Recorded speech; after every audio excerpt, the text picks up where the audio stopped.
Ayan, good evening kasi gabi namin 'to ginawa. Good evening sa ating lahat. Ayan, maraming salamat dun sa mga nag-comment sa una naming article, unang video namin. Maraming salamat sa mga nag-comment. Whether negative man yan or positive, at least we know na naging interesado kayong panoorin yung video namin. Maraming salamat. At dahil 107 viewers na ang aming viewers, ang mga nakakapanood na neto sa YouTube, nag-release, nag-isip uli yung friend ko ng isang article wherein makaka-relate din tayo about syempre sa love. Ha? No, wala nang ibang bagay pa. So, umpisan ko na? Okay.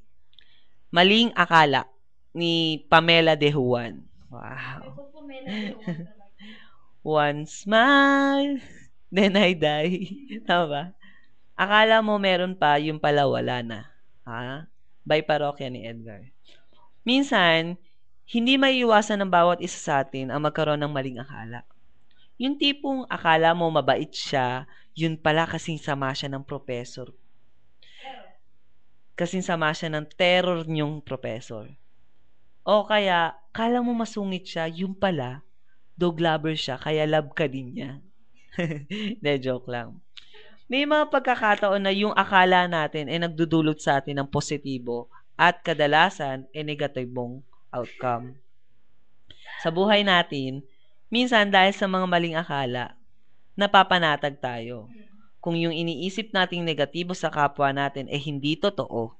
At minsan, nagiging emosyonal tayo ng sobra kasi hindi natin matanggap na yung iniisip nating hindi gagawin ng tao sa atin ay napakadali lang para sa kanya gawin. Dahil madaming pwedeng maging example, sa pag-ibig na lang natin itong usapan na to. Uulitin ko ha, sa pag-ibig na lang natin itong usapan na to. Una kasi, madaming makaka-relate. Alam ko, alam mo kung bakit. Uso siya ngayon eh. Kaya nga nagawa ko to eh. Pangalawa, kung sa ibang aspeto, baka ko lang yung nakaka-experience nun. Kaya unfair naman yun. At huli, mas magandang pag-usapan yung nagagawa ng mga maling akala sa atin pagdating sa pag-ibig.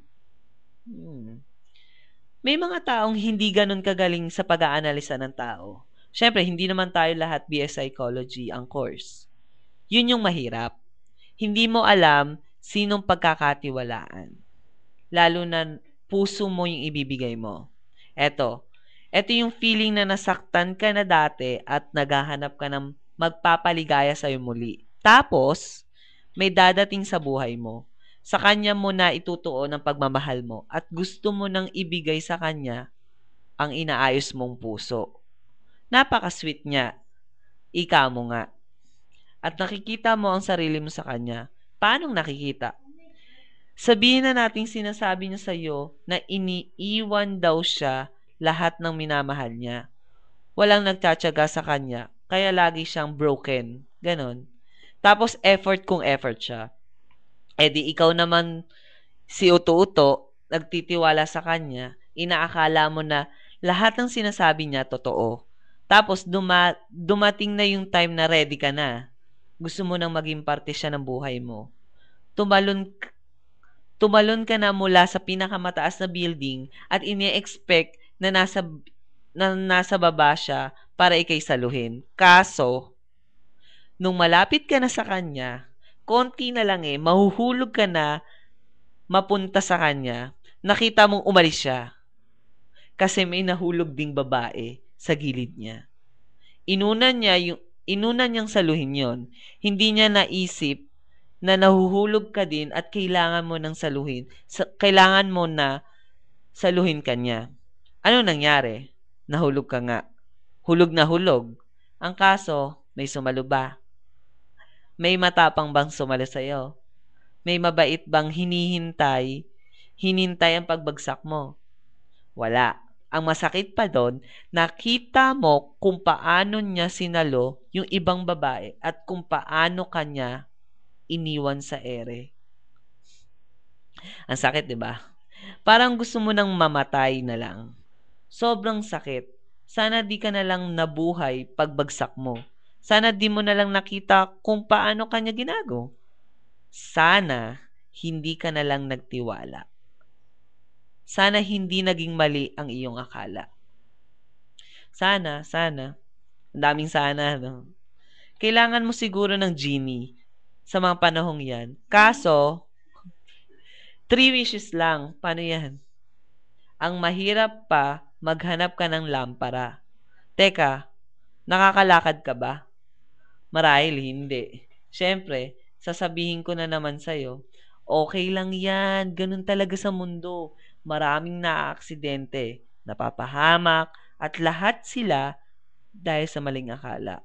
Ang gawin mo lang ay magtiis at maghintay ng tulong kasi andyan ka nakadapa.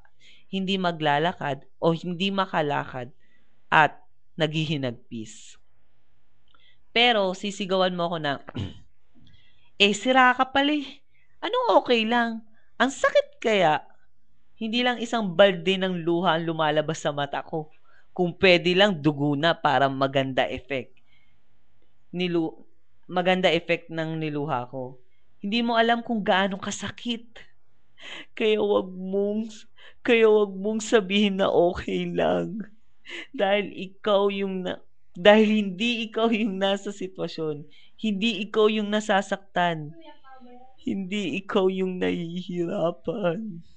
E di ang drama mo naman masyado, di ba? Pero hindi kita masisisi kasi isipin mo na lang, mahulog ka sa pinakamataas na building tapos yung inaakala mong sasalo sa'yo, naiinip, kaya iba na lang yung sinalo. Pero maging pilosopo tayo. Hindi ba't kasalanan mo din naman lahat ng ito? Kung hindi ka ba naman nahihibang, umakyat ka sa pinakamataas na building at tumalon, abay nagpakamatay ka na eh. Sino ba may sabing gawin mo yon? Kasi akala ko sasaluhin niya ako. Akala mo lang yon. Bakit may pinirmahan ba kayong kontrata na kapag di ka niya sinalo, papakulong mo siya? Meron ba? Ha? Kung meron, bakit ka affected masyado kung di ka niya sinalo? Di ipakulong mo siya, yung death penalty para bawing-bawi, di ba? Paano kung wala? Ay, sinong may kasalanan uli? Ikaw din. Kasi, hindi mo inassure na may dadatnan ka sa babang lalaki na nakaabang sa pagkahulog mo. Tapos, ngayon, iiyak-iyak ka. Pati buhay mo, gusto mo na matapos kasi broken ka na.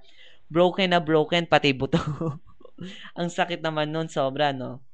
Kung sisirain mo din naman ang buto mo, di sana, pinanganak ka na lang ng boneless o walang buto. Yung bangus. Ang sarap, nagutom ako. Teka, hindi pala ako nakain. Hindi pala ako nakain nun. Yak. Siyempre, dahil nasaktan ka, may dadating na tulong. Yun yung ambulansya. O sa totoong buhay, yun yung mga tunay mong kaibigan. Kaibigan talaga, wag tayong plastic. Minsan, kaibigan pa natin yung madaming alam tungkol sa atin kaysa yung nanay at tatay natin. Dadalhin ka nila sa ospital, bibigyan ka ng special medication, aalagaan ka mabuti, hanggang sa medyo maging okay ka na.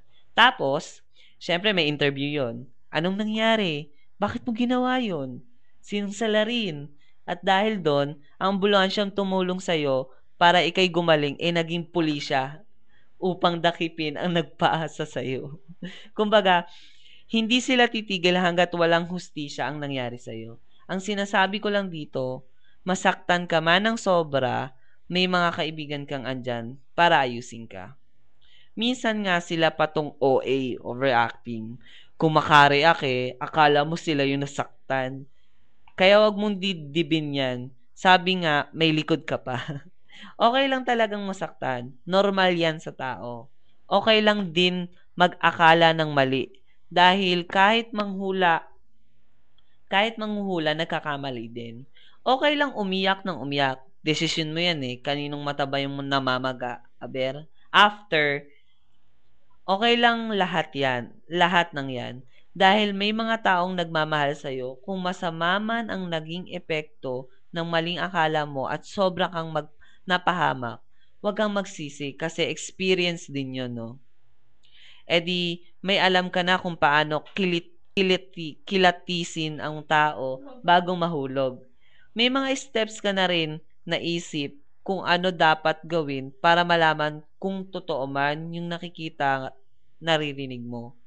At ang the best sa lahat, huwag kang magtiwala sa iyong akala. Sa panahon natin, marami na akong nakakasalamuhang nasaktan dahil dyan. Hindi lang sa pag-ibig, sa pang-araw-araw ding gawain. Minsan natutuwa din ako sa mga akala ng tao, lalo na sa mga kaibigan ko. Kasi laging akong nananalo sa pustahan. Ang masama, hindi nila ako binabayaran. Madaya, di sana mayaman na ako. Pero okay lang din. At least, panalo ako lagi. Napagtanto ko lang, okay lang magkamali ng akala sa isang bagay. Pero pagdating sa lab, parang sobrang sakit kapag ganun. Di ba? Kayo na lang sumagot para hindi bias. Para kasing sa lab, ang laki ng expectation lagi. Kaya ang daming nasasaktan eh. Ako, minsan na akong nasaktan. Mali din kasi yung akala ko dati. Akala ko yung taong siseryosohin ko na sana, worth it. Nagkamali ako. Medyo nasaktan ako. Medyo lang. Kasi naman, siseryosohin pa lang, karma ko na rin siguro yun. Well, anyways, sa maling akala na yon, madali akong nakabangon. Dahil siguro, madali akong tumanggap ng mali ko kapag alam kong mali ako. At dahil din siguro sa taong tumulong sa akin para ma-realize kong nabulag lang ako. Muntik na rin akong tumalon sa building eh. Buti na lang napigilan ko. Gumawa muna ako ng agreement at pinapirma ko yun sa taong tumulong sa akin eh. Di tumalon ako ng bongga. At sinalon niya ako, syempre. At sa awa ng Diyos, andito pa rin siya sa puso ko. Ang tamis. Tama nga makabida ng love life eh. Balik tayo. Nasa Quiapo na tayo eh. Sa sarili kong karanasan, isa lang ang mapapayo ko sa inyo. Expectation leads to disappointment. Lagi yan. Magkambal yan eh. Laging nasa isip ko yan. Kayo din dapat. So, ang magandang gawin, huwag ka mag-expect. Iwasan ng anumang akala at kilatisin. Thank you sa nag-correct nitong word na to sa akin. Bulol kasi ako eh. Maigi ang tao bago ibigay ang puso mo. Kilatising maigi ang tao bago ibigay ang puso mong puro band-aid na kakaayos. At kung masaktan man, hindi solusyon ng alak. Kahit kailan, masama uminom nun kapag mag-isa. Isama ang barkada ba? Biro lang. Hindi talaga solusyon yon. Ang magandang pampalipas oras, gumala ka with your friends. Tawanan nyo na lang yung kabaliwan mo at iwasan mo na yung kumag na nagpaasa sa'yo. Malay mo, pag pinagpatuloy mo yan, hindi lang Texas ang may chain sumasakit. Pati Philippines na din. Di natawa ako, di ba? Aliwin mo yung sarili mo at isip na madaming lalaki sa mundo. Maganda ka pa naman. Tignan mo within 1 week. Para ka nang baliw kakaisip sa sarili mo, naging emo ka pala dahil sa walang kwentang tao. So, enjoy life, enjoy Goya, tara chocolate. Thank you.